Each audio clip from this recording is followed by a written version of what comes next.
Have you ever wondered how to start a carp fish farm? Welcome to the fascinating realm of aquaculture, where the ancient practice of fish farming meets cutting-edge technology. Today, we're focusing on carp fish farming, a rewarding venture that can generate substantial income and contribute significantly to food security. Carp fish, known for their robustness and fast growth, are a popular choice among fish farmers worldwide. With the right guidance, you too can master the art of raising these versatile creatures. In this video, we'll navigate the intricacies of carp fish farming, from pond preparation to harvest, offering you a step-by-step guide packed with essential tips. We'll explore how to create the perfect environment for your carp, what to feed them, how to keep them healthy, and finally, how to harvest and market your yield. Ready to dive into the world of carp fish farming? Stay with us!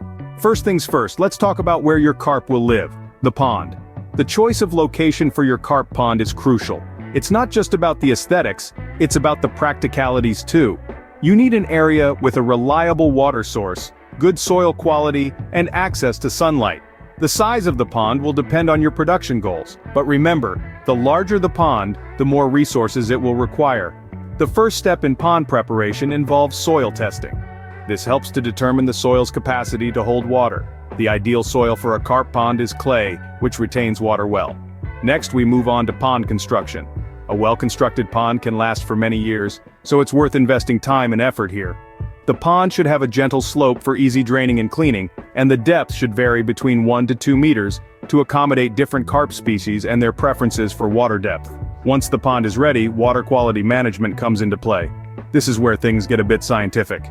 Maintaining optimal water conditions is essential for carp growth. The water's pH should be neutral or slightly alkaline, around 7 to 8.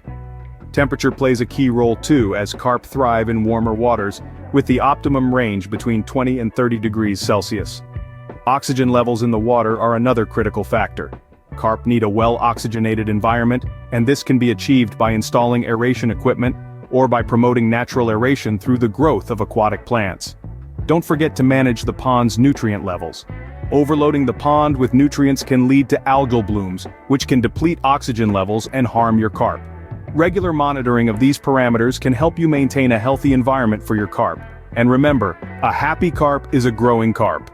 With a well-prepared pond, you've set a solid foundation for your carp fish farming venture. Now that your pond is ready, it's time to introduce your carp. This is where the real excitement begins. The first step in the stocking process involves selecting and sourcing high-quality carp fish fingerlings. You want to ensure that you are starting with healthy, vigorous fish, so it's crucial to source your fingerlings from a reputable supplier. Now let's talk about stocking density and rates. These are determined based on your pond size and production goals. The rule of thumb is to stock about 5 to 7 fingerlings per square meter of pond space. However, it's also important to consider the carrying capacity of your pond, which depends on its depth, water quality, and available feed. Feeding your carp is an art and science in itself.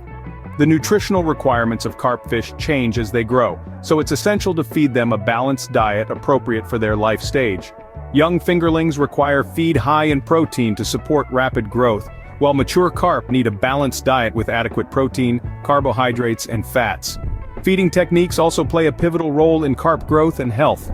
Feeding should be done at regular intervals, ideally twice a day, and it's essential to ensure that all fish have access to the feed.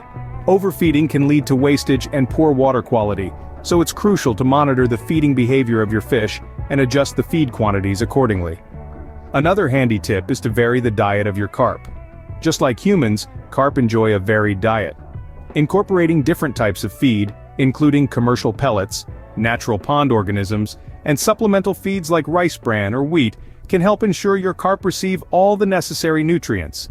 Remember, the aim is to provide your carp with a diet that promotes healthy growth without compromising water quality. So, regular monitoring and adjustments are key to maintaining optimal feeding practices. Remember, proper stocking and feeding are critical for the growth and health of your carp. With these guidelines in mind, you're well on your way to raising a successful crop of carp. Just like any other livestock, carp are susceptible to diseases. Healthy, thriving carp are the backbone of any successful fish farming venture, but the journey to robust health is often dotted with hurdles. Among these, diseases pose a significant challenge. Carp can be affected by a range of illnesses, from bacterial infections to parasitic infestations and nutritional deficiencies. Understanding these diseases is the first step to combating them. Some of the most common diseases in carp include koi herpes virus, spring viremia of carp, and fish lice. These can cause symptoms ranging from skin lesions and discolored scales to abnormal swimming patterns and lethargy. Keeping an eye out for these signs is crucial in early disease detection. Preventive measures can go a long way in keeping your carp healthy.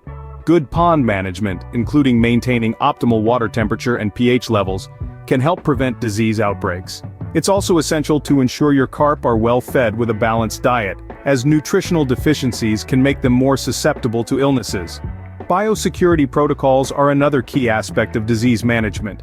These include measures such as quarantining new fish before introducing them to the pond, regularly disinfecting equipment, and promptly removing sick or dead fish from the pond. These steps can help minimize the spread of disease and maintain the overall health of your carp population. But what if, despite your best efforts, disease does strike? It's important to have a plan in place.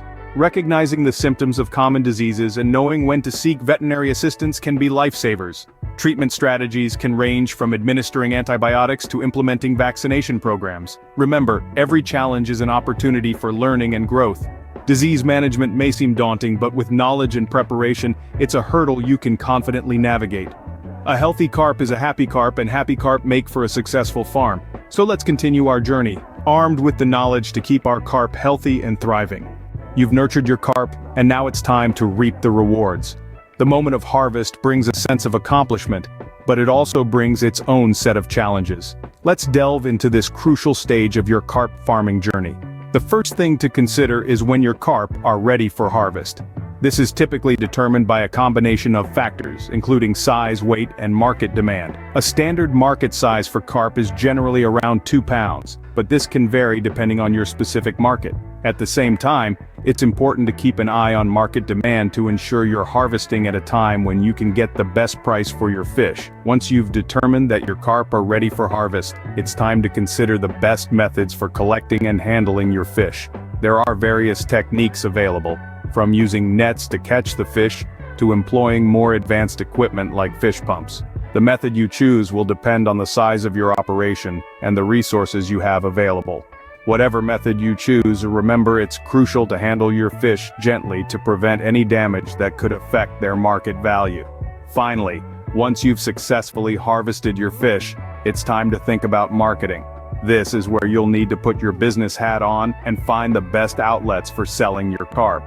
Local markets can be a great starting point, but don't overlook other opportunities. Restaurants, for example, are always on the lookout for fresh, locally sourced fish. Then there are fish wholesalers who can distribute your carp to a wider market. The key here is to research and identify the best opportunities available to you. Harvesting and marketing are the final steps in your carp farming journey, but they are vitally important. They are the culmination of all your hard work, and with careful planning and execution, they can be the most rewarding. So, take the time to get it right, and your carp farming venture is sure to be a success. So, there you have it. A step-by-step guide to successful carp fish farming. Today we've navigated through the essentials, from setting up your pond with the right soil and water conditions, to stocking it with high-quality carp fingerlings. We've discussed how to feed your carp fish with a balanced diet and how to keep them healthy by preventing diseases. And finally, we touched on the best practices for harvesting and marketing your carp fish. Now it's your turn to dive into the world of carp fish farming. Use these tips as your compass and don't be afraid to make waves. And remember, every great farmer started somewhere. Engage with us, click that like button if you found this guide useful, and subscribe to our channel for more farming insights. Got any thoughts or questions about carp fish farming? Drop them in the comments section below. Thank you for joining us today on Farming Know-How. Here's to your success in carp fish farming.